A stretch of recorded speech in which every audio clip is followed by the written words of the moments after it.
Chapter 22. It was dusk, and Edward was walking down a sidewalk.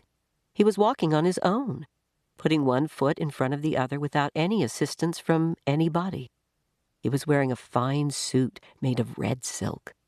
He walked down the sidewalk, and then he turned onto a path that led up to a house with lighted windows. "I know this house," thought Edward. "This is Abeline's house. I am on Egypt Street." Lucy came running out of the front door of the house, barking and jumping and wagging her tail.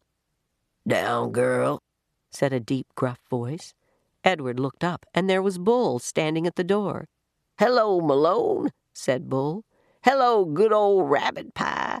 We've been waiting for you." Bull swung the door wide, and Edward walked inside. Abeline was there, and Nellie, and Lawrence, and Bryce. "Susanna," called Nellie. "Jangles," said Bryce. "Edward," said Abeline. She held out her arms to him, but Edward stood still. He looked around the room. "You searching for Sarah Ruth?" Bryce asked. Edward nodded. "You got to go outside if you want to see Sarah Ruth," said Bryce. So they all went outside, Lucy and Bull and Nellie and Lawrence and Bryce and Abeline and Edward. "Right there," said Bryce. He pointed up at the stars. "Yep," said Lawrence. "That is the Sarah Ruth constellation." He picked Edward up and put him on his shoulder. "You can see it right there." Edward felt a pang of sorrow, deep and sweet and familiar. Why did she have to be so far away? If only I had wings, he thought, I could fly to her. Out of the corner of his eye, the rabbit saw something flutter. Edward looked over his shoulder, and there they were, the most magnificent wings he had ever seen, orange and red and blue and yellow. And they were on his back.